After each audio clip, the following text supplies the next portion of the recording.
Bismillahirrahmanirrahim. Assalamualaikum warahmatullahi wabarakatuh. Selamat Waalaikumsalam. malam. Waalaikumsalam warahmatullahi wabarakatuh. Terima kasih. Selamat malam, Ayah, Bunda. Kita bertemu lagi pada malam hari ini ya. Alhamdulillah sudah 2 hari berturut-turut kita berjumpa. Alhamdulillah, puji syukur kita panjatkan kehadirat Allah Subhanahu wa Ta'ala yang telah memberi kita nikmat sehat dan kesempatan untuk berkumpul dalam kegiatan Open Mind Project perdana di tahun ajaran ini. Salawat serta salam tak lupa kita haturkan kepada junjungan kita Nabi Muhammad SAW beserta keluarga dan sahabatnya. Semoga kita mendapatkan syafaat di yaumul akhir nanti. Amin ya rabbal alamin. Selanjutnya, saya ucapkan selamat datang kepada ayah, bunda, orang tua murid Madani Life School, baik dari paket A, B, dan C. Dan hari ini kita bersama-sama akan menimba ilmu kembali dengan tema jati diri dan tanggung jawabku. Open Mind ini bertujuan agar ayah bunda semakin memahami arah proyeknya nanti seperti apa dan dapat berkolaborasi aktif mendampingi proses belajar Ananda di rumah. Nah, sumber kita pada malam hari ini, sepertinya ayah bunda ini sudah banyak yang kenal ya. Beliau adalah Bapak Lutuf Chandra Pasha, yang merupakan Kepala PKBM Madani Hebat, dan insya Allah pada malam hari ini akan memberikan banyak wawasan dan inspirasi tentang pentingnya nilai jati diri dan tanggung jawab pada diri anak. Nah, sebelum kita mulai, mari kita buka kegiatan ini dengan membaca surat Al-Fatihah bersama-sama, memohon keberkahan dan kelancaran. Al-Fatihah. Bismillah. Alhamdulillahirrahmanirrahim.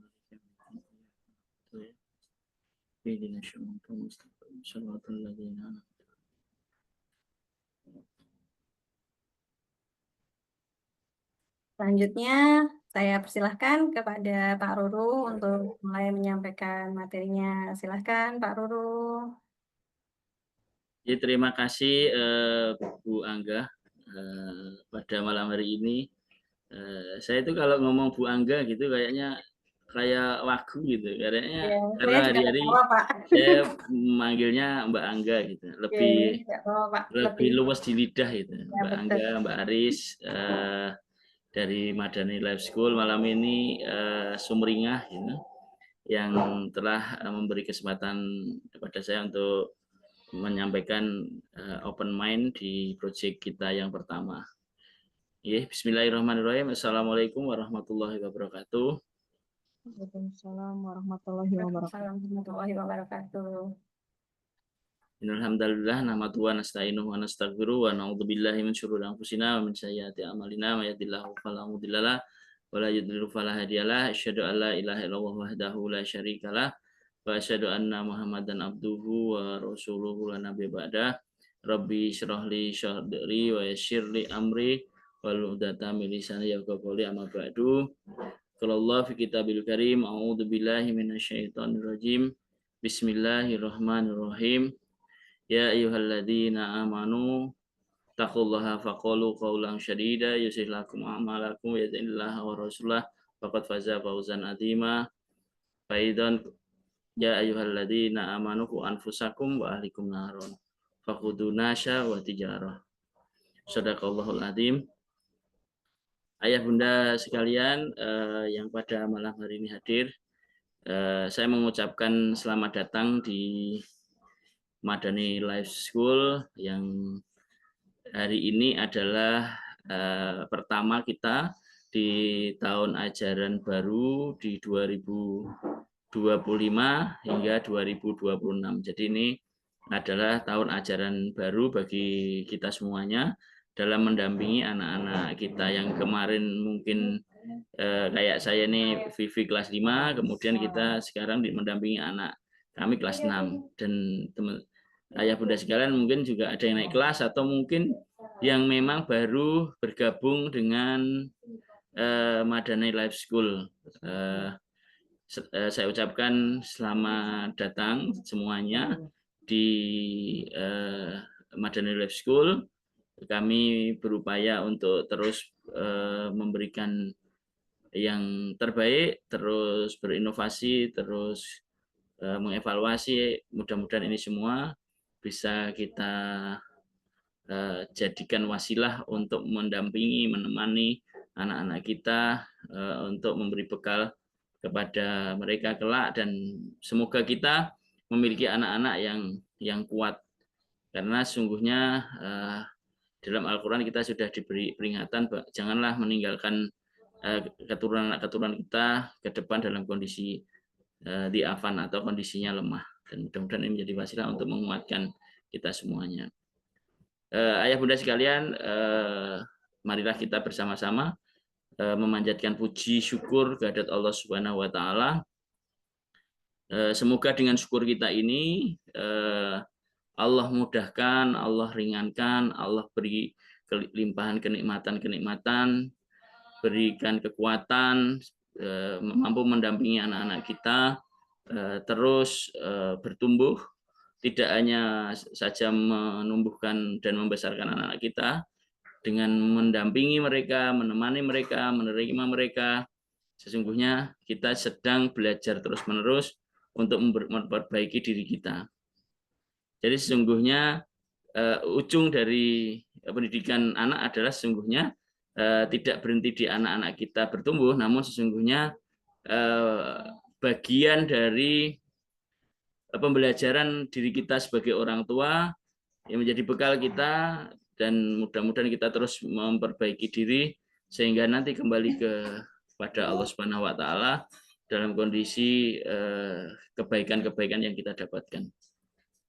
Sholawat salam marilah kita haturkan ke junjungan kita Nabiullah Muhammad sallallahu alaihi wasallam, kepada keluarganya, kepada para sahabatnya, para tabi'in, para ulama-ulama yang membawa cahaya Islam ini, cahaya yang terang benderang di atas cahaya ini, dan semoga sholawat itu membawa kita kelak dijumpai oleh baginda Nabiullah Muhammad SAW. Marilah kita bersama-sama mengucapkan sholawat Allahumma sholli ala Muhammad wa ala ali Muhammad. Ayah bunda sekalian, sore atau malam ini kalau jam segini nih? Pagi, sudah malam ya. Perasaan kami ini kalau di sini itu malam banget, karena kami di tengah hutan. Ini kami dari kantornya Miles dari Desa Monggot, Kecamatan Giri, Kabupaten Gerobokan. Jadi kalau ada suara-suara kambing mengembik berarti itu autentik bahwa kita berada di tengah kandang gitu. Jadi ini semoga getaran dari kantor pusat Miles di Gerobokan kita bisa berbagi tentang bagaimana mendidik anak-anak kita bersama-sama. Kita butuh bersama-sama untuk menumbuhkan, tidak mungkin kita bisa mendidik anak-anak kita itu sendiri. Ayah bunda, mungkin saya bisa dibantu share-nya Mbak Angga, share screen ya.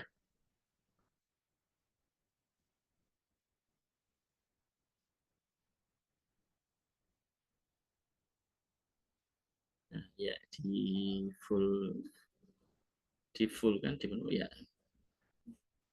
Ya, ini kita pada malam hari ini Open Mind Project sebagai awal dari pembelajaran di tahun ajaran 2025 hingga 2026. Ayah bunda kita sepakati bahwa kita menggunakan kurikulum berbasis project based learning atau PBL. Jadi setiap tema nanti akan dikonversi menjadi project-project yang panduannya sudah disampaikan di sumber belajar, terus kemudian bisa mengambil juga sumber-sumber belajar yang lain yang disajikan oleh teman-teman dari Miles, dan dari sumber-sumber belajar itu semoga kita bisa menjadikan ini acuan untuk pembelajaran dan pembuatan proyek-proyek yang kemudian di breakdown menjadi mapel-mapel yang sesuai ditentukan oleh kementerian ya. Jadi proyek itu nanti kita bisa breakdown menjadi mata pelajaran yang telah sesuai dengan apa yang kemarin matrikulasi atau pembelajaran orang tua dalam mendampingi anak-anaknya.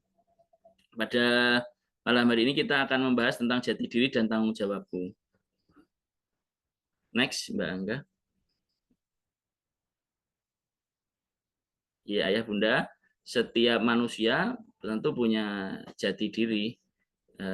Jati diri ini kalau kita amati dari katanya, jati itu dari kata sejati atau sesungguhnya, diri itu adalah diri kita atau kesendirian kita. Jadi setiap orang adalah diri yang uniqueness atau sesuatu yang hanya kita saja. Jadi kita adalah limited edition.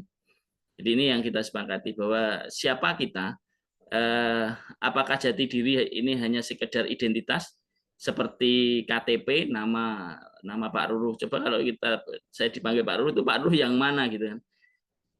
Pak Ruruh yang mana? Apakah yang ketika tepuk dada ini loh Pak Ruruh gitu. Kemudian orang bilang itu dadanya Pak Ruruh gitu kan.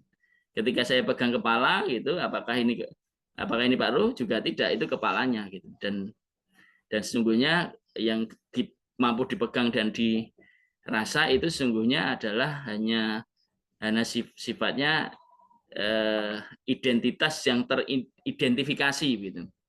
Namun jati diri ini adalah sesuatu yang lebih dalam dari cuman identitas yang teridentifikasi atau sesuatu yang terformalitas dalam bentuk identitas-identitas. Namun jati diri ini kita akan bahas lebih dalam.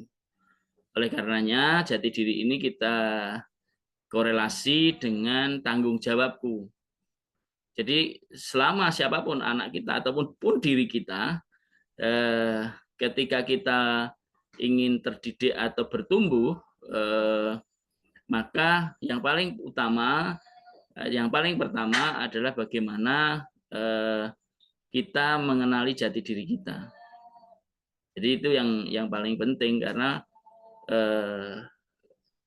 kadang kita sudah mengenal diri kita dari orang menyebut nama kita, oh si A, si B, si C begitu. Tapi itu kan hanya identitas saja. Tapi jati diri ini adalah sesuatu yang sifatnya adalah inert, sesuatu yang dalam sekali, sesuatu yang sesungguhnya ketika kita cari, kita raba, kita rasa, sesungguhnya di mana posisinya juga kita tidak tahu karena sesuatu yang sangat dalam di dalam diri kita sampai kita tidak tahu posisinya di mana gitu. Karena itulah jati diri, sesuatu yang akan terkonversi menjadi perilaku, dan pada malam hari ini kita jati diri ini akan terkonversi menjadi tanggung jawab gitu. Karena manusia ini akan mendapatkan beban syariat yaitu ibadah. Ibadah itu juga menjadi satu beban yang kemudian harus kita lakukan sebagai manusia yang diberi tugas dan bertanggung jawab atas sesuatu yang ada di dalam diri kita. Jadi sebetulnya ketika kita cerita jati diri nanti menjadi awal pembelajaran, sesungguhnya ini menjadi inti dari pembelajaran berikutnya sesungguhnya. Karena diri kita kenal sesuatu yang sangat dalam, dan oleh bahasa agama itu disebut, atau di dalam Islam itu disebut jati diri adalah fitrah. Jadi jati diri adalah fitrah, yang sesuatu yang artinya yang Allah tanam di dalam setiap diri manusia, atau kalau bahasanya itu ditiupkan roh gitu di dalam diri kita. Jadi kata ditiupkan itu kan barangnya tidak nampak, tapi dampak dan efeknya kita bisa rasakan. Karena mendidik anak itu nanti ujungnya adalah bagaimana anak-anak mampu menjalankan tanggung jawabnya sebagai manusia yang sesungguhnya. Nah, ini kita mengambil satu dasar di dalam hadis yang mungkin ayah bunda sudah hafal. Kullu mauludin yuladu alal fitrah, setiap anak dilahirkan dalam kondisi fitrah. Artinya kondisi setiap diri anak kita maupun diri kita itu telah memiliki jati diri. Jati dirinya sudah ada. Jadi jati diri itu sesuatu yang sesungguhnya ketika kita menjalaninya kita merasa sangat bahagia, kita sangat menemukan satu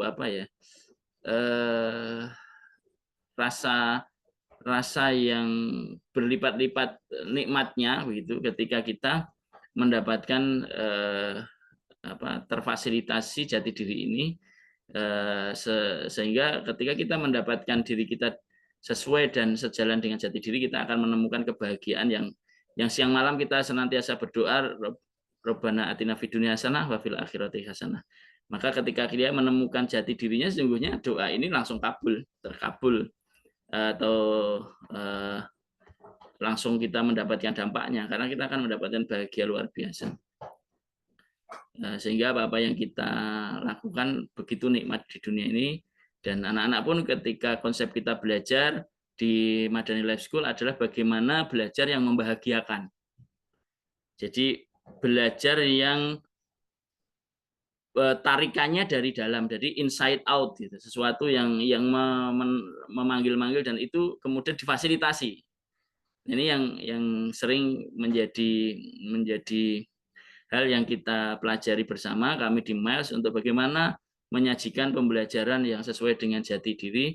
Makanya kita menggunakan project based learning berbasis personal kurikulum.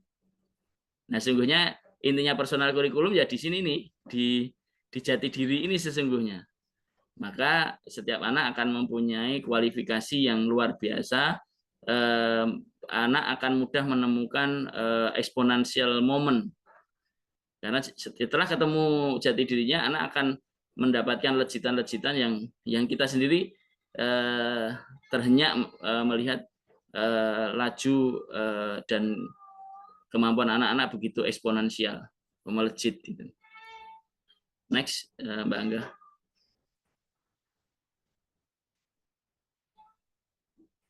Ya.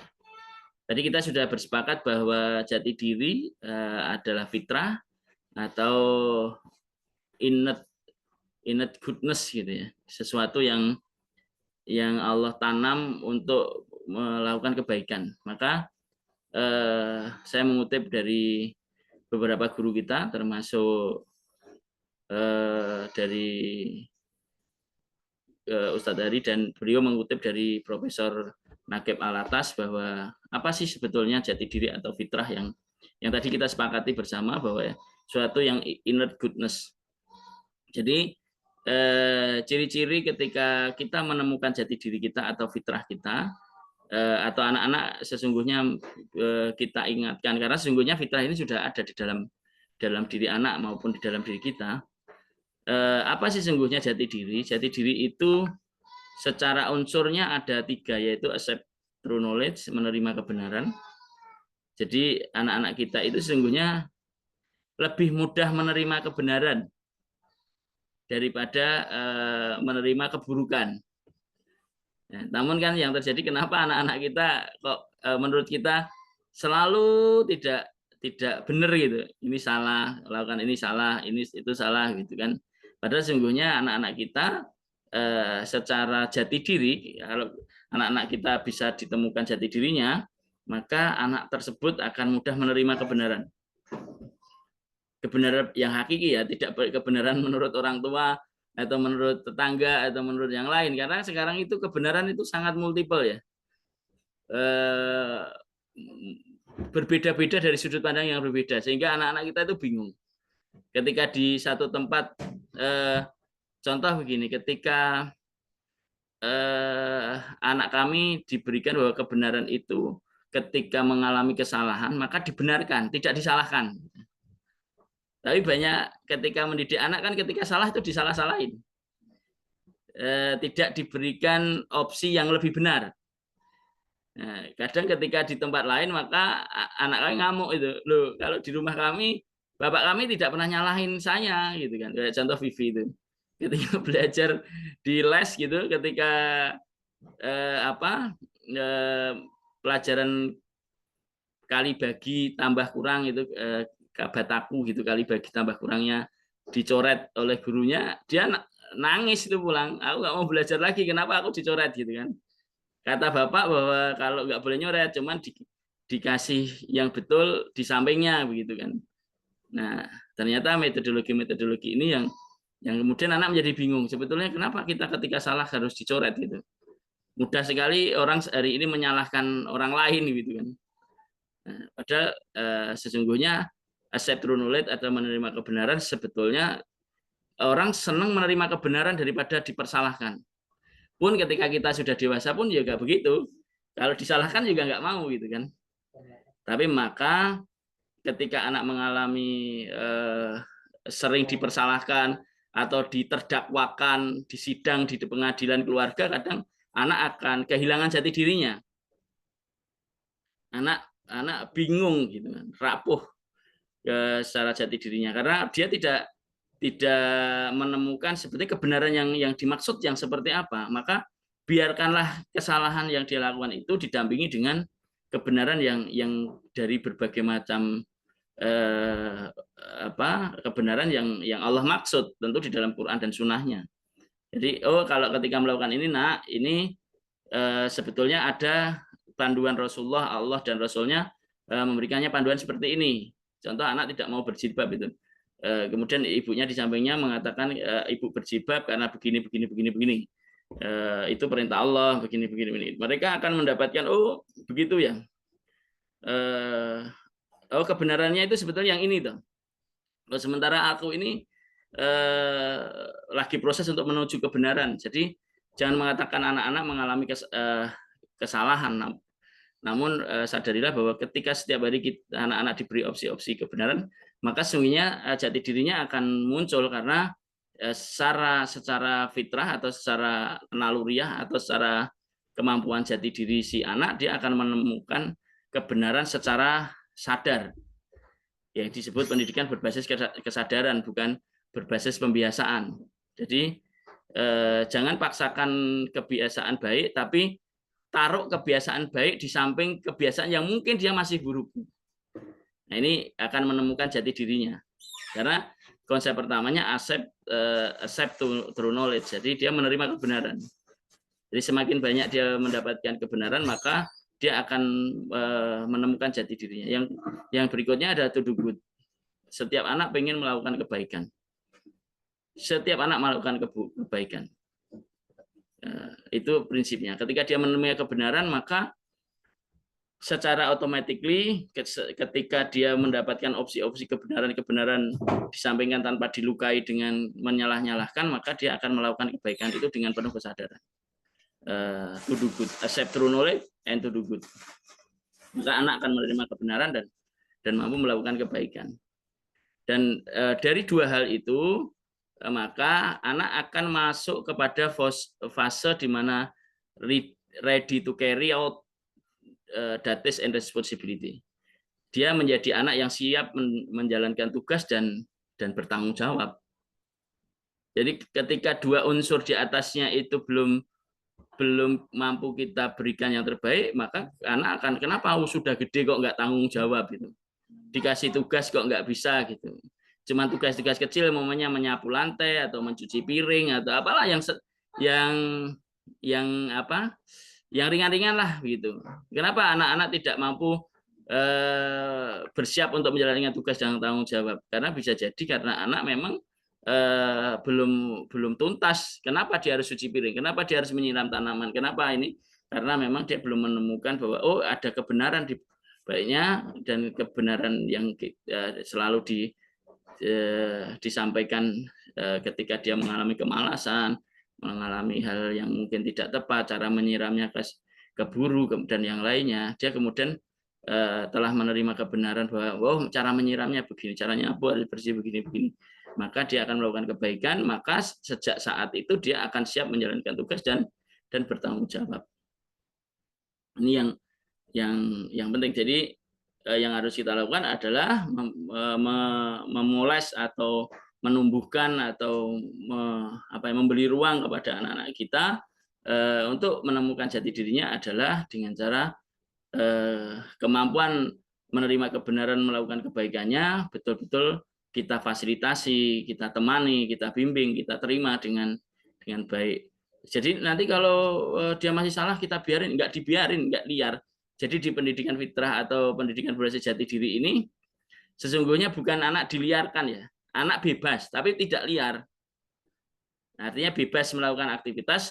Kemudian kenapa tidak menjadi liar? Karena kita akan batasi dengan kebenaran-kebenaran yang ada di sekeliling kita. Maka kita butuh berkomunitas, butuh banyak teman yang senantiasa memberikan memberikan informasi kebenaran dan kebaikan-kebaikan di sekelilingnya. Next.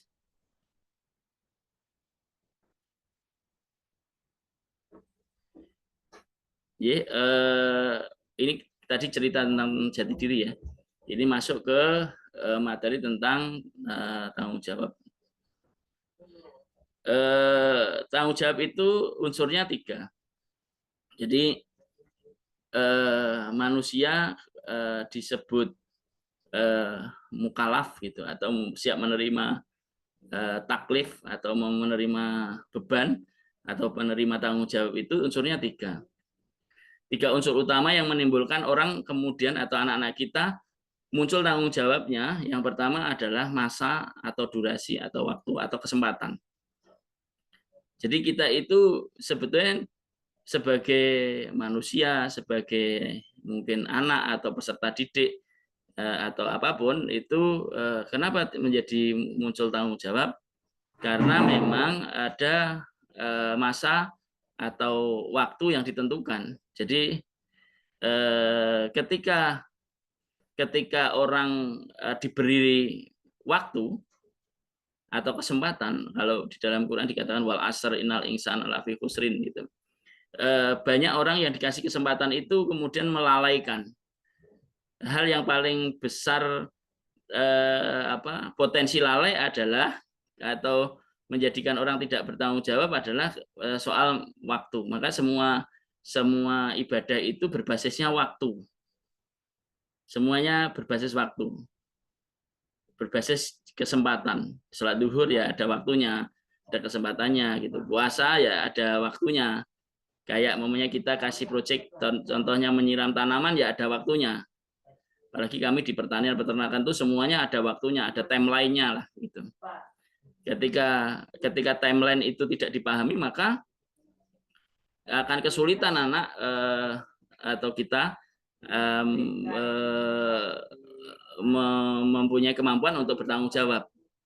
Jadi sadar waktu, sadar durasi, sadar kesempatan, sadar masa, ini hal yang harus dipahami dalam kita mendidik anak-anak kita. Jadi mengenalkan masa, waktu, kapan kita melakukan apa, kapan kita harus berhenti melakukan apa, itu juga bagian dari unsur yang kemudian menimbulkan tanggung jawab.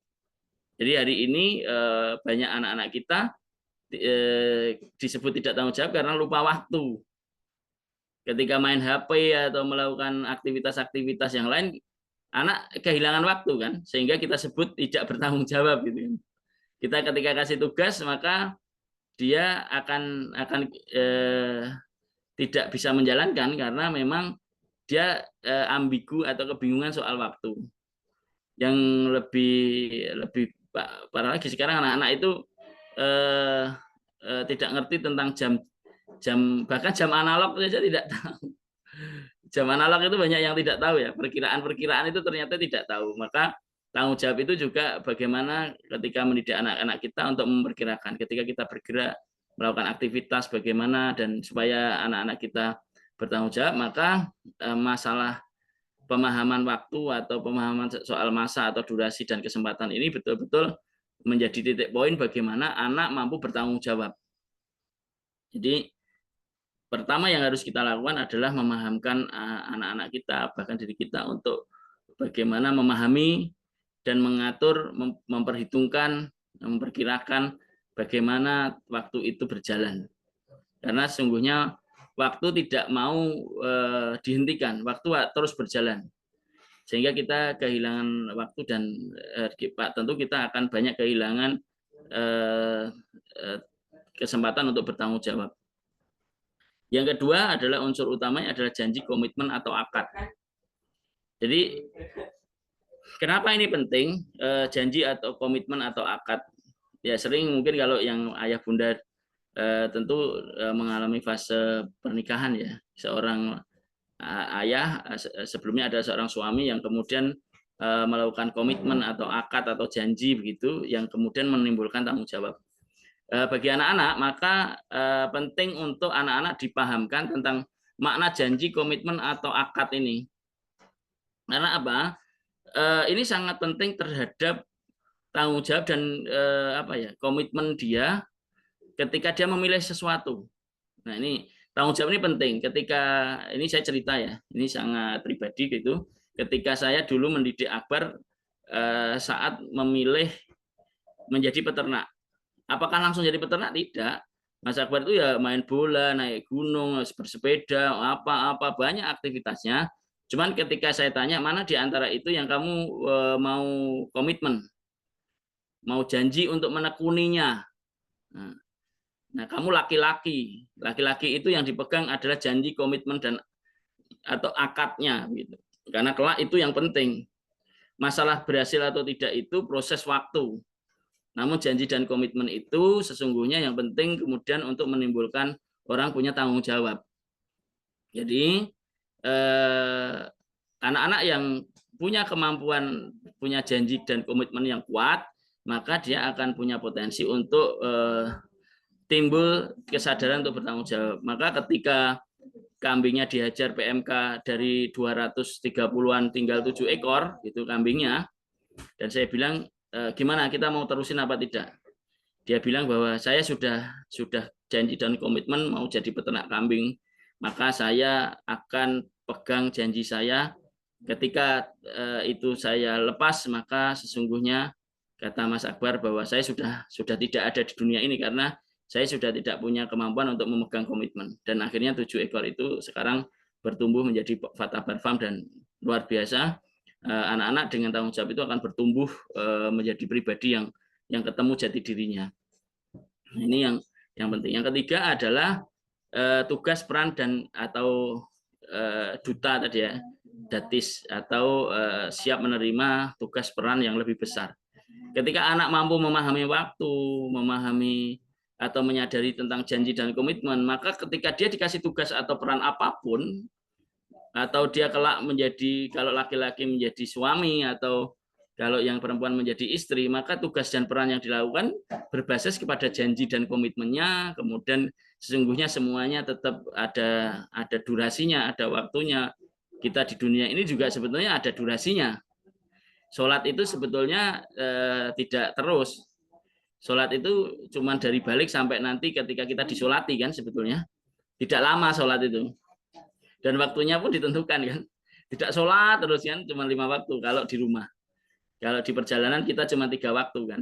Nah, ini juga sebetulnya hal-hal yang perlu kita pahami bagaimana unsur-unsur atau 3 unsur utama ini akan menimbulkan rasa tanggung jawab kepada anak kita, dan pun mungkin tidak hanya untuk anak kita, itu pun untuk diri kita.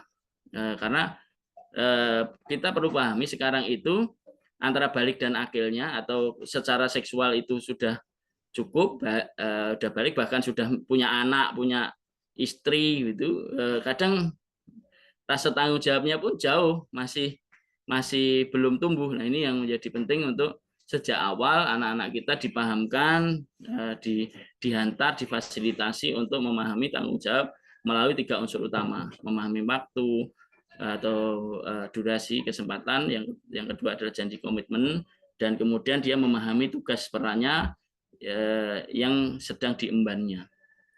Next.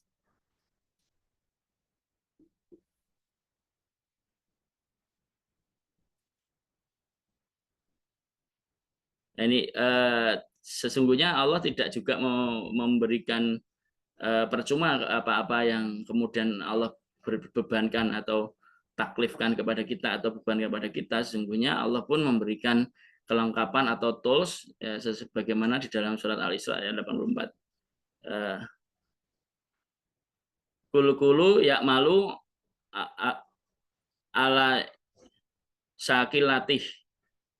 Katakanlah wahai Muhammad, tiap-tiap seorang beramal menurut pembawaan atau sakilah atau skillnya atau pembawaan yang Allah tanam di dalam jiwanya masing-masing orang, pembawaan jiwanya sendiri.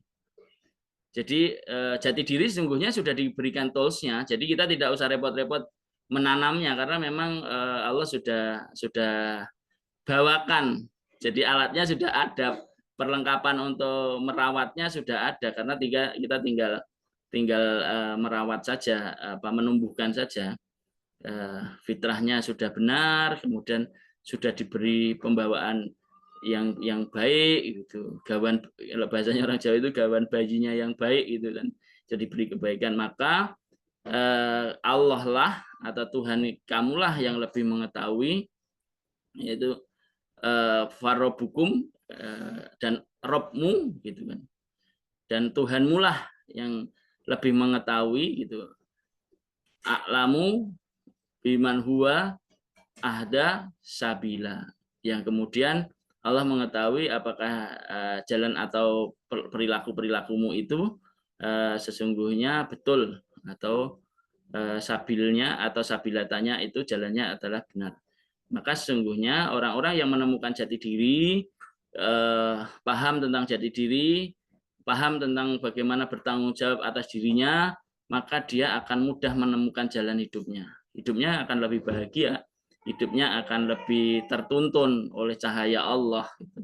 Jadi anak-anak kita akan mudah melejit, anak-anak kita akan mudah menemukan sesuatu yang ditekuni, tidak bingung dengan apa yang sesungguhnya saya harus ngelakuin apa gitu. Jadi ketika anak-anak menemukan ini, ketika kami mendampingi anak-anak kami menemukan jati dirinya, dan maka dia akan menimbulkan tanggung jawab, dan dengan itu mudah sekali anak-anak ini bersyukur dengan apa-apa yang telah Allah berikan kepadanya. Maka dia akan menjalaninya jalan-jalan kebaikan itu dengan rasa bahagia. Next, Mbak Anda.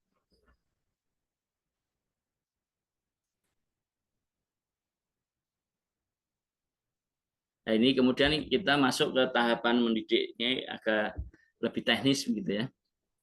Kalau tadi kita menyampaikan soal filosofi, maka kita masuk ke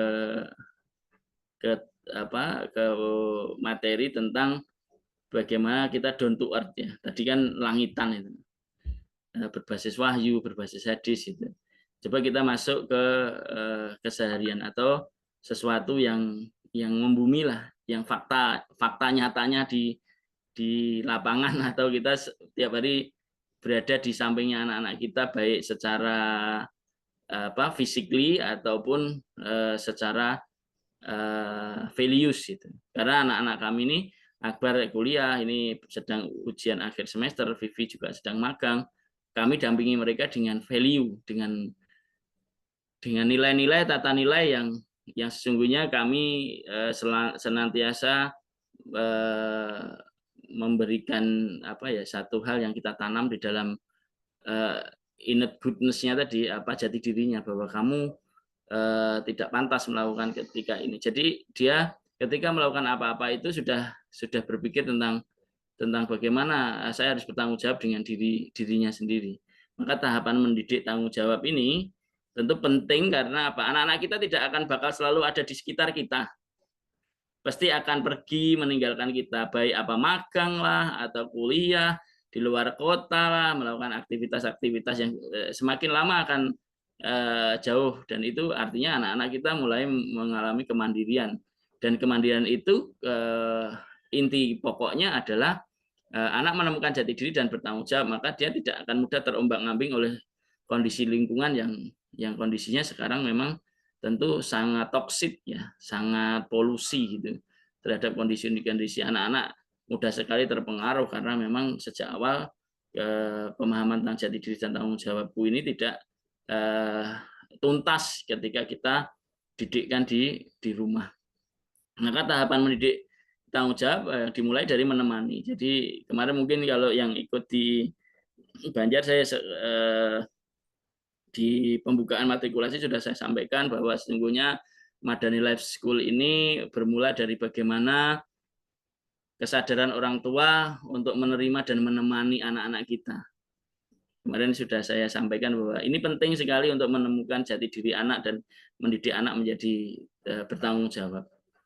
Hari-hari kami ini sebetulnya di sini juga bagaimana menemani, menemani anak-anak kita ini sehingga anak-anak kita mampu terdidik secara tanggung jawabnya bisa muncul dengan kesadaran. Jadi pertama adalah menemani. Orang tua mendampingi anak dalam proses menemukan jati diri dan pengembangan diri.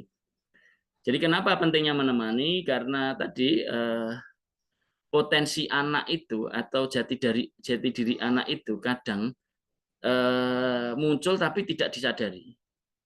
Bahkan oleh diri anak dan maupun orang tua. Maka ketika kita fokus di dalam proses anak, maka ketika ada momen untuk menyampaikan bahwa ini loh kamu, ini sesungguhnya jati dirimu di sini, dan kemudian dia menemukan itu dengan kesadaran, kita temani, kita ajak diskusi, kita ajak ngobrol, kadang sesuatu yang tidak penting, karena ternyata ngobrol tidak penting itu penting.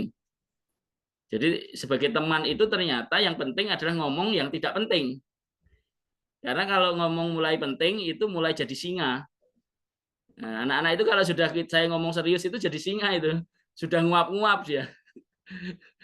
Jadi kalau saya sudah ngomong tentang peran, tentang ini gitu, anak-anak kemudian mengatakan sudah jadi singa itu, menguap lah, nggak enjoy gitu. Tapi ketika saya ngobrol-ngobrol soal yang tidak penting-penting, ternyata menurut anak-anak kita itu menjadi penting. Penting bahwa oh ternyata saya ditemani gitu. Ternyata teman itu, kenapa kadang anak kita senang dengan temannya daripada dengan orang tuanya? Karena ternyata anak-anak kita itu senang ngobrol yang nggak penting-penting. Ya, ngobrol yang nggak penting-penting.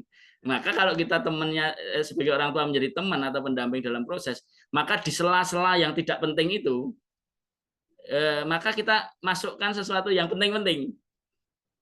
Ya, jadi ternyata begitu sistem tahapan untuk tanggung jawab. Jadi setiap ada kata-kata tidak penting nanti kita tarik ke dalam value yang ujungnya adalah mendidik anak bertanggung jawab. Jadi maunya ngobrol-ngobrol soal anak tadi aku malas bikin ini, bikin itu karena aku begini gitu. Aku malas ini bikin PPT presentasi dari Bu Angga gitu karena begini kan begitu. Aku bingung nih dikasih linknya ini gimana Bapak gitu kan. Oh gitu ya. Ya, nah menurutmu gimana? Ini ya kita dengerin aja dulu. Sampai kemudian kalau kamu tidak ngelakuin gimana? Wah, aku nggak enak lah sama Bu Angga. Aku kalau ketemu kan jadi nggak enak sama Bu Angganya begini gitu. Oke. Ya nggak apa-apa, mulai dari sesuatu yang nggak enak itu ternyata ya jadi enak gitu kan. Jadi anak udah diberi incas yang lain gitu kan. Maksudnya diberi kebaikan. Mungkin jadi sesuatu yang nggak enak itu mungkin lama-lama anak menyadari bahwa oh iya ya ternyata menyelesaikan tugas itu yang tadinya malas kemudian dia berupaya untuk kita temani untuk menuntaskan rasa malas, kemudian kita temani, ternyata muncul tuh rasa tanggung jawab untuk mengerjakan PPT-nya gitu, tugas-tugasnya gitu kan, itu basisnya sebetulnya ditemani. Kalau kemudian kita langsung dimarahi, ya, kamu nih udah di rumah nggak pernah sekolah kayak gitu aja malas tuh loh, teman-temanmu yang sekolah itu loh PR-nya banyak itu loh, lihat ini masih les macam-macam ya, anak jadi malah anak jadi tambah tidak mau ngerjain gitu, semakin tidak bertanggung jawab gitu. Maka anak akan denial, akan menolak kebenaran yang sesungguhnya. Cuman karena kita salah mengambil audio atau kalimat-kalimat yang sesungguhnya menurut orang tua disebut motivasi, tapi sesungguhnya dia sedang menghancurkan jati diri. Nah ini hati-hati nih para ayah bunda, karena menurut kita motivasi, tapi sesungguhnya kita pelan-pelan menghancurkan jati diri anak-anak kita. Nah, ini pentingnya menemani. Ya, kemudian yang kedua adalah membangkitkan dan menyadarkan. Jadi tugas kita hanya menyadarkan atau membangkitkan dan menyadarkan. Tidak perlu memaksa atau membiasakan. Saya ini kan alumni yang dipaksa dan dibiasakan. Dari kecil itu kan dipaksa, sholat paksa, gitu kan. Kalau enggak nanti masuk neraka, gitu. Kamu harus biasa sholat, gitu kan. Nah, maka tanggung jawab itu sebetulnya kalau ketika kita membangkitkan, kita punya reasoning, punya alasan-alasan yang masuk akal bagi dia untuk kemudian sadar bahwa sholat itu penting. Mengerjakan tugas-tugas yang kemudian tanggung jawab itu adalah secara bertanggung jawab itu adalah penting. Nah, ini yang tahapan setelah menemani, ketika kita dianggap temannya yang kemudian selalu mendampingi, kemudian menjadi sosok yang kemudian bisa diterima, maka mudah sekali untuk membangkitkan dan menyadarkan. Jadi orang tua menjelaskan makna di dalam tindakannya, menyadarkan potensinya, dan menanamkan pelan-pelan kemudian nilai-nilai yang ada di dalam dirinya. Kamu tuh sebetulnya keren di sini loh, di sini. Kamu sebetulnya hebat di sini. Kemudian anak perlu diberi apresiasi, diberi penghormatan, penghargaan, karena sesungguhnya anak-anak yang bangkit kesadarannya itu adalah anak yang telah muncul keberhargaan dirinya, karena kita sebagai orang tua menghargainya. Ini yang muncul kemudian menemukan jati diri, dan anak menjadi lebih bertanggung jawab, karena dia ketika melakukan kesalahan sesungguhnya dia sedang menghancurkan harga dirinya. Itu yang karena kita selalu memberi penghargaan atas dirinya. Yang ketiga ada membangun kehangatan dan dalam berkomunikasi. Jadi ini tahapan yang ketiga adalah membangun kehangatan. Jadi bagaimana suasana berkomunikasinya lebih hangat, menciptakan suasana yang positif, mendukung eksplorasi potensi sesuai dengan bahasa cinta dan gaya komunikasinya. Mungkin saya sering sampaikan, mungkin kalau Mbak Angga, Mbak Aris yang sering ikut di Rabuan ya Mbak, Rabu receh gitu. Mungkin ada bahasa cinta setiap anak dan setiap pasangan itu ternyata lain-lain itu. Kalau Akbar itu anak saya yang laki-laki itu laki gitu, tapi dia kalau mau ngobrol sama saya biasanya dia deket, peluk. Kayak kemarin tuh dia kalau mulai mau ngobrol-ngobrol dengan saya itu pegang, peluk, terus cium kepala saya itu yang buta ini, dicium sama dia terus. Kemudian dia mulai kalau banyak beban kan, sekarang nih dia lagi diamanai sebagai presma gitu kan. Ketika begitu dia tanya, baru ngomong, saya sudah tahu ada apa gitu. Ini begini Bapak, ini saya begini, saya ada problem dengan pembantu rektor kemahasiswaan begini. Dia mulai dengan tangisan ala Akbar gitu. Kemudian dia terisak begitu, kemudian saya udah tahu dia cara komunikasinya memang begitu. Jadi jangan mengatakan anak cowok nggak boleh nangis. Ya itu kehilangan jati dirinya. Memang dia awalnya memang prolognya harus peluk-peluk dan kemudian dia harus nangis dulu, baru kemudian dia keluar curhatnya, baru nanti saya bisa kasih solusinya. Beda dengan Vivi yang kemudian dia harus tatap muka, dia harus ngegas dulu. Ibu nih apa aku kayak gitu. Gayanya memang begitu. Kemudian iya, didengerin dulu. Nah baru begitu, gimana nih Bapak kok diem aja? Bapak boleh ngomong? Oh boleh ya. Sudah, baru saya ngomong. Kalau sama Pipi harus by notice gitu. Kalau nggak ada notice dia bantah gitu. Jadi ada anak yang memang tidak bisa ketika di tengah jalan langsung dikasih direct kata-kata gitu kan. Kalau Akbar itu kan ngomongnya pendek, kemudian dia baru minta banyak mendengar. Kalau Vivi nggak bisa, dia harus tuntas dulu. Selesai, ketika kita dikasih izin untuk bicara, baru bicara. Kadang kan orang tua sudah anaknya ngomong 2 kata, ibunya 1 paragraf atau bapaknya banyak paragraf gitu kan. Nah ini jadi tidak hangat. Jadi akhirnya timbul hal konflik-konflik di dalam berkomunikasi. Yang keempat adalah menyesuaikan tahap perkembangannya. Orang tua harus memahami tahapan perkembangan baik fisik, kognitif anak. Maka kalau di Madenda School ada Bloom ya, ada teori Bloom. Yang kemarin mungkin teman-teman matrikulasi ada perkembangan fisik, kognitif atau kecerdasan, afektif, perilaku dan psikomotorik ya keterampilannya. Itu kan sudah ada. Jadi ketika ayah bunda mengisi atau mengamati dengan teori taksonomi Bloom itu, maka ini harus diawali dengan 3 yang sebelumnya. Harus menemani, membangkitkan dan menyadarkan, membangun kehangatan, berkomunikasi, baru bisa menemukan tahapan yang keempat ini, baru bisa mengisi observasinya, kan gitu. Maka nanti perlu juga untuk mendidik anak bertanggung jawab pun bertahap seperti ini. Ya, jadi tidak langsung begitu saja. Gitu. Yang kelima yaitu memastikan fitrahnya atau tadi jati dirinya tumbuh. Jadi anak kita itu ketika jati dirinya sudah tumbuh, dia luar biasa, maka memastikan pula potensi dan jati diri anak yang terdidik itu berkembang secara optimal dan selaras dengan nilai agama dan moral.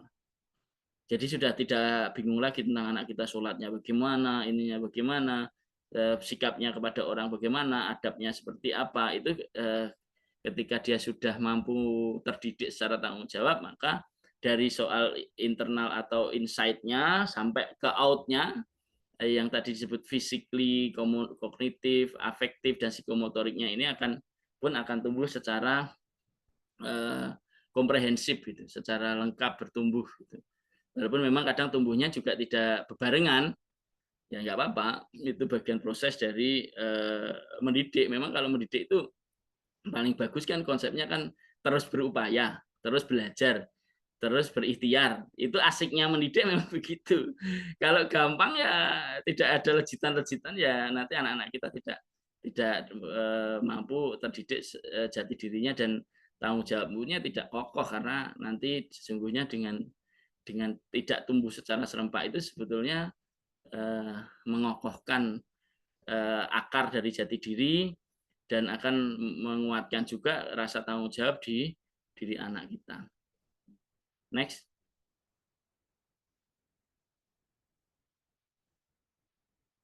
Next, Mbak Angga. Ini slide yang terakhir, bagaimana kita kurikulum keluarga untuk menjadikan anak siap menerima tanggung jawab. Jadi ketika kita cerita tentang kurikulum berarti sudah cerita tentang cara. Ya. Tadi kan tahapannya, kemudian teknis sekali kita cara. Karena setiap orang yang sudah paham tentang bagaimana mendidik, maka kurikulum ini menjadi hal yang penting. Jadi kurikulum berbasis proyek, berbasis personal kurikulum dan sebagainya. Yang secara sederhana yang Pak saya pahami, karena saya juga wali murid juga di MELS gitu, di Madani School gitu, bahwa sesungguhnya tadi bahwa kurikulum itu basisnya adalah bagaimana kita rileks dan optimis. Jadi namanya luput pun ya nggak apa-apa, namanya ini nggak harus streng gitu kan. Nah, tapi secara alur memiliki misi memiliki kejelasan visi atau tujuan yang hendak dicapai itu harus ada. Saya ambil contoh ya, mungkin satu cerita, ada seorang mulia yang namanya Uwais Al-Qarni gitu, ketika dia punya misi untuk menggendong ibunya haji gitu kan, dia membuat satu kurikulum gitu kan, dia beli anakan kambing atau apa gitu, kemudian dia gendong naik gunung dari kecil sampai kemudian gede. Itu kan namanya metodologi ya, atau cara atau kurikulum yang harus dilakukan oleh Uwais Al-Qarni untuk bagaimana punya tujuan yang jelas untuk menggendong ibunya bisa ke Mekah gitu. Itu kan tujuannya jelas.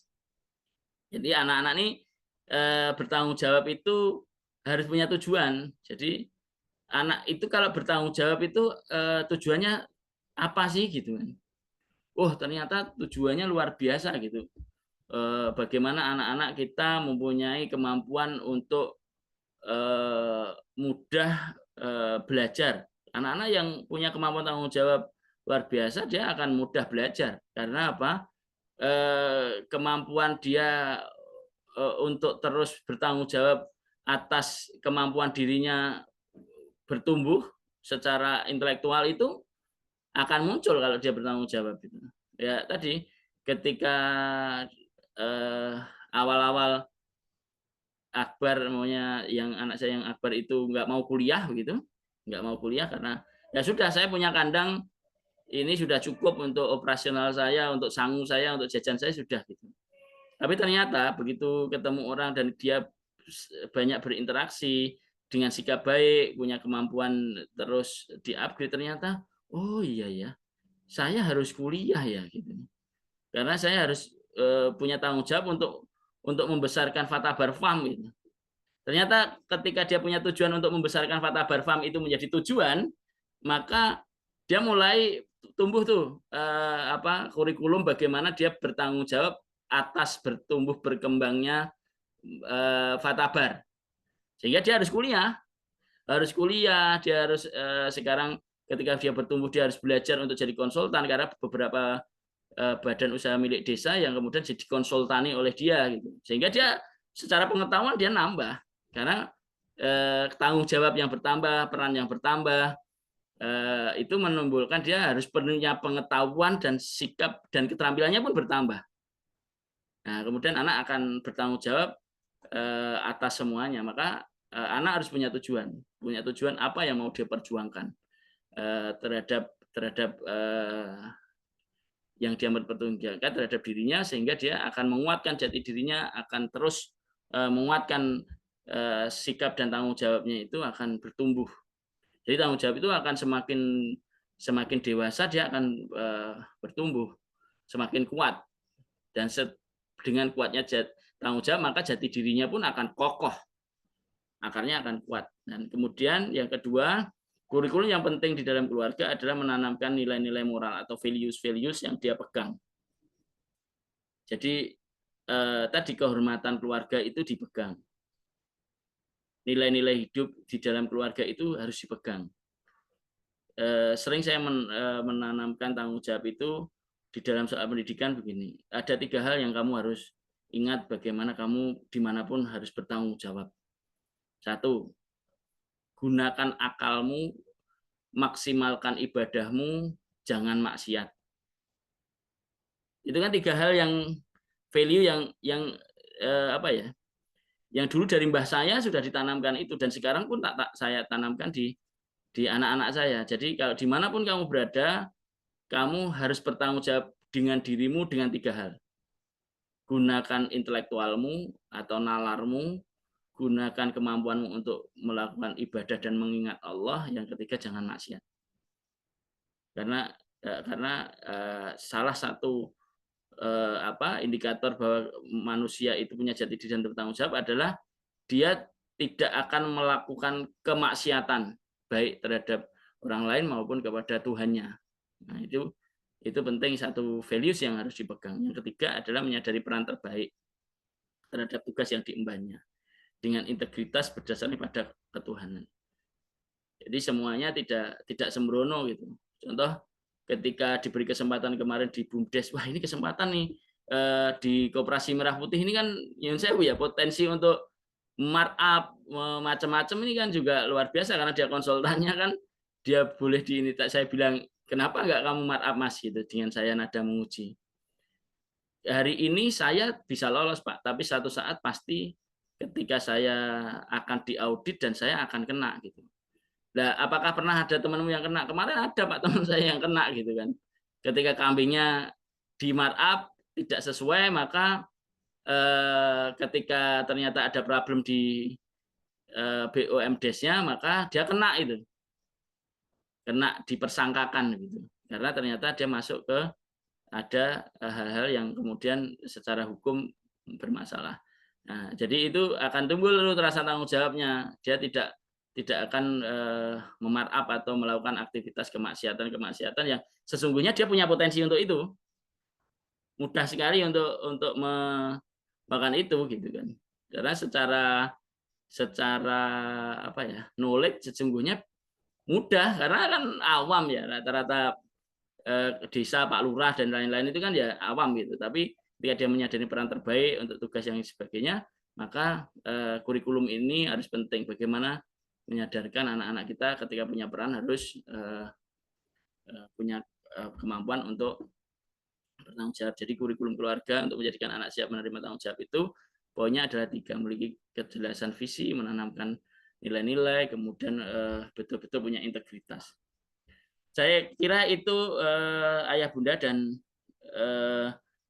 Mbak Angga pada pada malam hari ini. Mungkin sedikit ya, slide-nya sedikit. Cuman kalau kita bahas itu bisa sampai pagi terkait tentang poin-poin yang ada di PPT. Saya kira itu next, Mbak. Nanti mungkin ada tanya jawab apa tidak? Monggo saja. Saya kira itu. Terima kasih. Jazakumullah khairan katsir. Mohon maaf jika ada kekurangan, kekhilafan. Terima kasih. Waalaikumsalam warahmatullahi wabarakatuh. Waalaikumsalam. Waalaikumsalam warahmatullahi wabarakatuh. Wah, terima kasih Pak Ruru untuk materinya hari ini. Nah, sebelum kita buka sesi tanya jawab, kita foto bersama dulu mungkin karena kan ini udah larut malam nih. Jadi nanti setelah foto bisa langsung sesi tanya jawab ya, gitu ya. Kok tanggung jawab. Oke, silakan Ayah Bunda mungkin yang bisa on cam. Kita akan foto bersama dulu.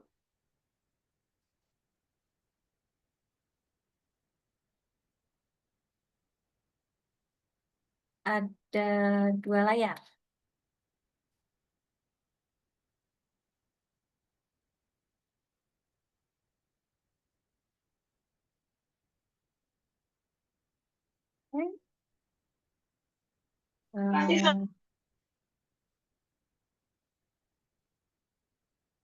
Oke, saya hitung. 1, 2, 3. 2 kali ya, ya Bunda. Ya. Oke. 1, 2, 3.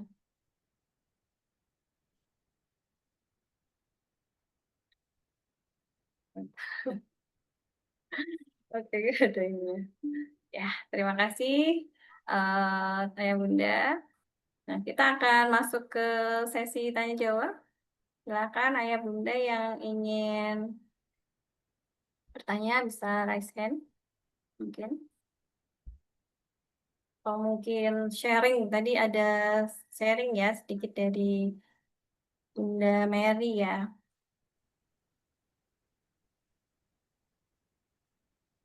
Di kolom chat.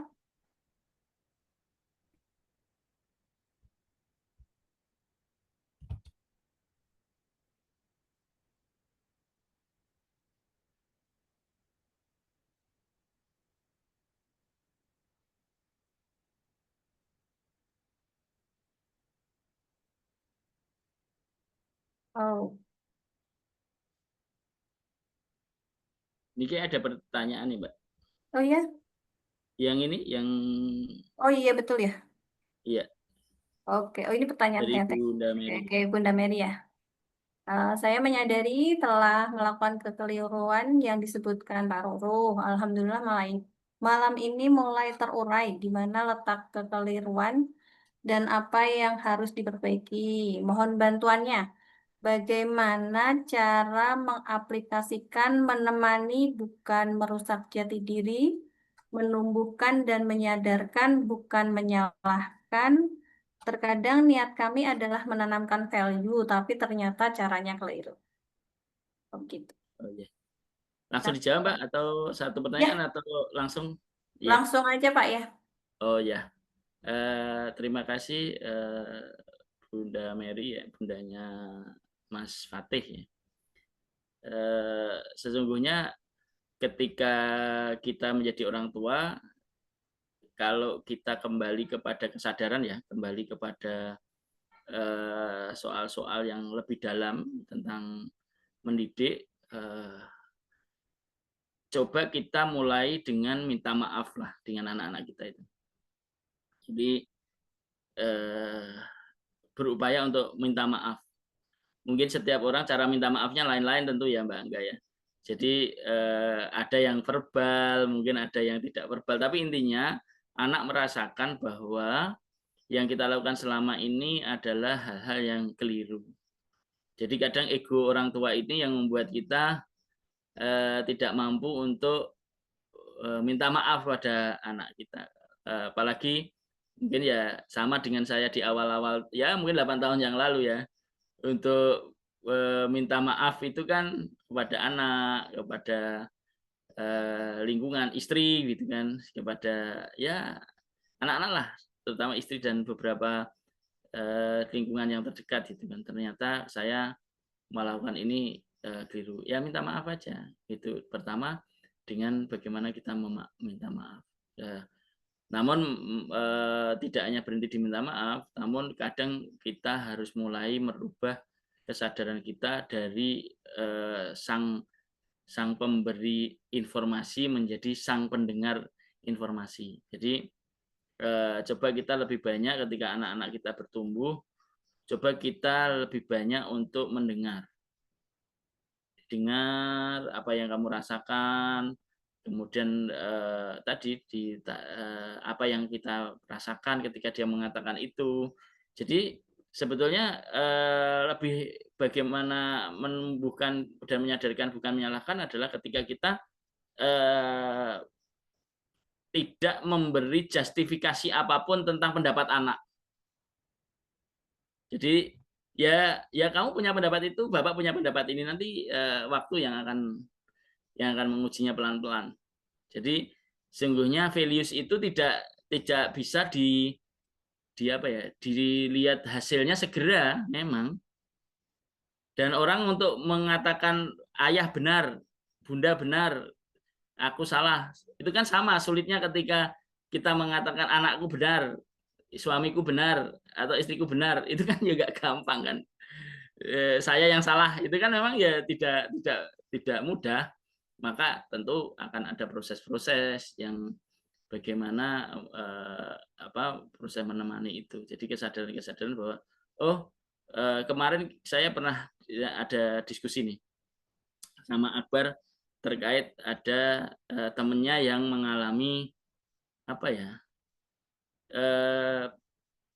kayak apa ya, kalau LGBT enggak ya, perilakunya kayak perempuan gitu. Anak teman dia di kampus itu ada yang temennya yang kayak perempuan. Dan saya tanya kenapa gitu, karena dia anak yatim, kemudian dia sama ibunya dan 2 kakak perempuannya atau adik perempuannya begitu, saya lupa, sehingga dia perilakunya ini. Terus ini menurut Bapak gimana ya Pak caranya memperbaiki jati dirinya gitu kan, supaya dia punya kemampuan untuk memahami jati dirinya. Saya tanya, apakah temanmu itu menyadari bahwa dia keliru atau tidak? Kalau dia tidak menyadari, maka dia butuh terapis. Tapi kalau dia menyadari, itu butuh konselor. Tapi kalau dia tidak menyadari, dia butuh terapis. Jadi kadang memang kita untuk sebagai orang tua pun, kadang kita ketika melihat anak kita tadi tidak cukup ketika kita hanya minta maaf, mungkin kita juga butuh konselor ya, mungkin butuh terapis juga untuk anak kita, bahkan mungkin untuk kita, supaya untuk kembali kita menyadari kembali tentang jati diri dan tanggung jawab diri kita. Karena paling susah itu ketika orang tua ataupun anak ya, ketika dia tidak sadar bahwa dia itu keliru itu loh.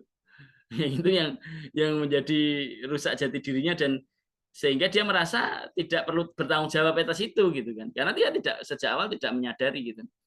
Nah itu yang butuh banyak informasi, butuh banyak bahasanya banyak konsultasi atau diskusi, atau mungkin bahkan harus terapi gitu untuk beberapa kondisi gitu.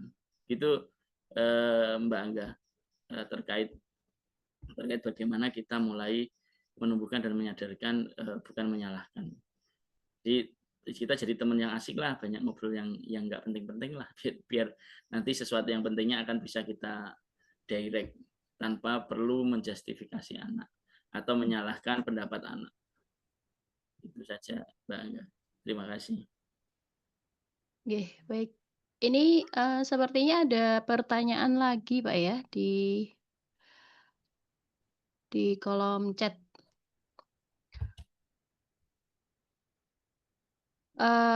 Dari Pak Nono, Ayah Hazik dan Kansa. Belum terbaca ini tadi, Pak, ya? Sudah, ya. Belum dibaca. Belum Oh, dibaca, belum. Mbak. Oke. Nggih. Punten Pak Ruruh, kalau untuk anak yang usianya baru SD, untuk menumbuhkan tujuan atau visi personalnya bagaimana ya, Pak? Gitu, Ya. Pak. Silahkan. Ini SD-nya kelas berapa ya, Mbak? Mbak nggih, silakan Pak Nono jika bisa on cam. Iya, ini kelas umur berapa ini?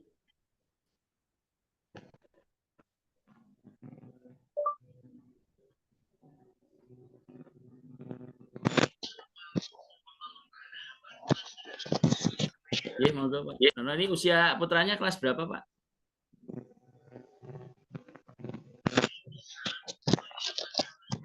Kelas di bawah kelas 4 atau di atas kelas 4? 8 sama kelas 10, Pak. Kelas? 8 sama kelas 10. Oh, kelas 8 sama kelas 10. Usia 8 sama usia 10. 8 Oh, sampai 10, ya. iya. Jadi kalau anak-anak di usia 8, visinya bagaimana anak merasa dihargai ya di sana. Jadi kalau 8 tahun itu kan memang belum banyak empasis ya, belum banyak pembebanan kalau di ini.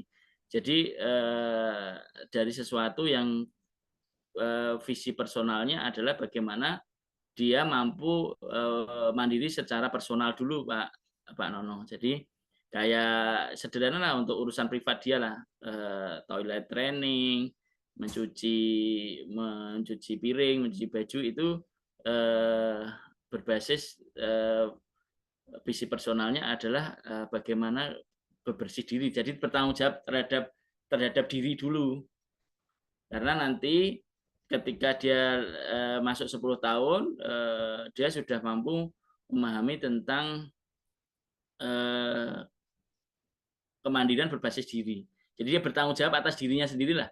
Soal dia tahu tentang bagaimana dia harus makan. Jadi tujuan visinya atau tujuan dari kurikulumnya adalah bagaimana dia menghargai diri dengan menjaga dirinya dari fisik sampai yang sifatnya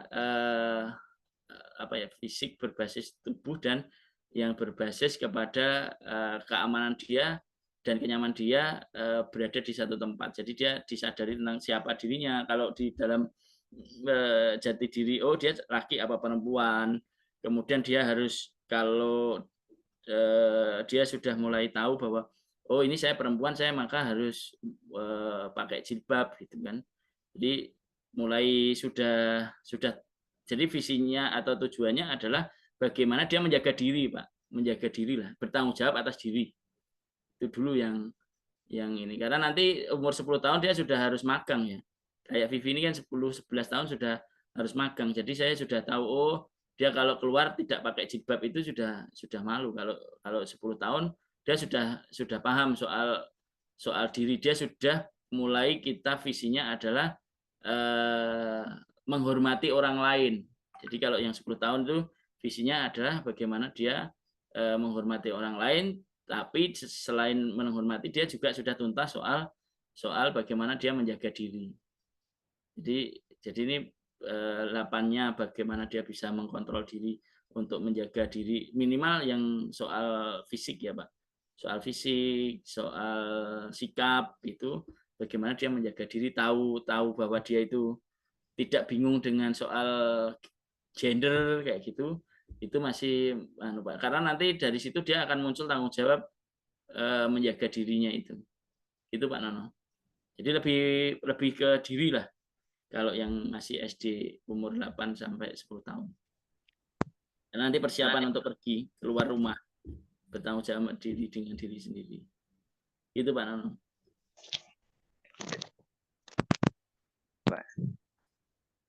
Baik. Mungkin ada yang ingin ditambahkan pertanyaannya Pak Nono atau sudah cukup? Sudah. Oh iya, baik. Baik, siap. Terima kasih.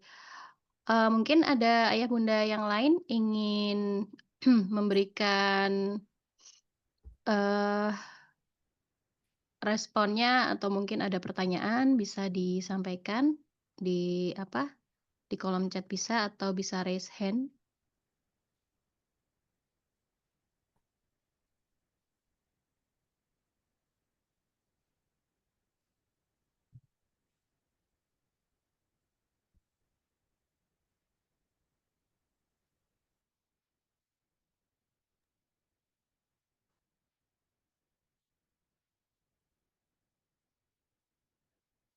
Baik, ini sepertinya sudah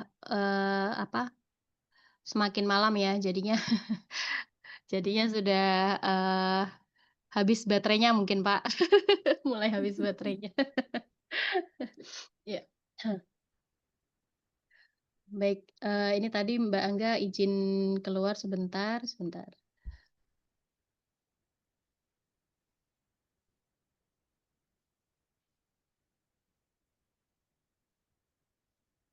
Oke, baik. Atau kita sudah cukup di sini Pak, atau mungkin Pak Ruru ada closing statement?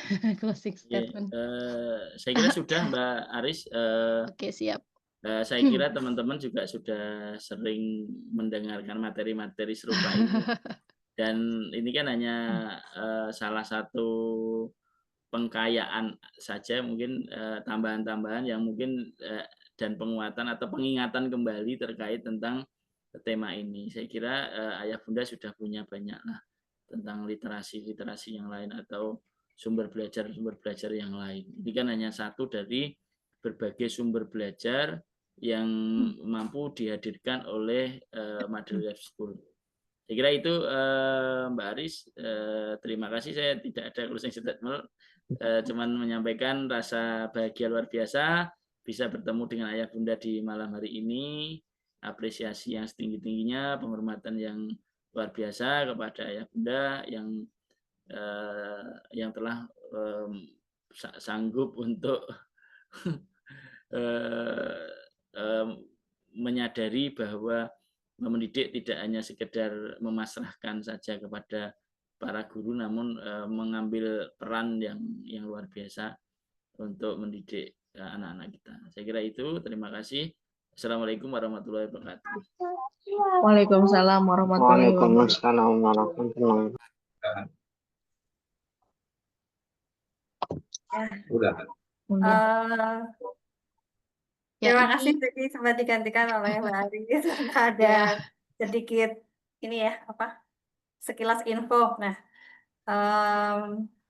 alhamdulillah ya Ayah Bunda, rangkaian kegiatan Open Mind pada malam hari ini sudah kita bisa lalui bersama. Semoga apa yang disampaikan oleh Pak Ruru dan sesi tanya jawab tadi bisa memberikan pencerahan nanti dalam mendampingi anak saat mengerjakan proyek ataupun dalam mendampingi anak dalam berkegiatan sehari-hari. Dan semoga saat mendampingi anak ini bukan semata soal memberikan arahan, tetapi juga membangun hubungan yang kuat dan bermakna untuk memastikan jati diri dan tanggung jawab mereka itu terbentuk dengan kokoh, yang akhirnya akan menjadi bekal untuk anak-anak dalam menjalani proyek pembelajaran dengan gembira dan bermakna. Saya berterima kasih atas waktu, perhatian, serta partisipasi Ayah Bunda pada malam hari ini. Semoga sinergi kita, kolaborasi antara rumah dan sekolah semakin terjalin erat selama di tahun ajaran ini. Nah, mari kita tutup acara kita pada malam hari ini dengan membaca Alhamdulillah. Alhamdulillahirrahmanirrahim, istighfar bersama-sama, astagfirullahaladzim, dan doa kafaratul majelis bersama-sama. Subhanakallahumma wa bihamdika asyhadu alla ilaha illa anta astaghfiruka wa atubu ilaik. Terima kasih Ayah Bunda. Saya tutup acara pada malam hari ini dengan wassalamualaikum warahmatullahi wabarakatuh. Waalaikumsalam warahmatullahi wabarakatuh. Terima kasih Pak Ruru, Bunda Terima Aziz, kasih. Bunda Angga. Terima kasih Terima Ayah kasih. Bunda sekalian dan Pak Ruru. Sama. Saya N ya, terima kasih. Ya, terima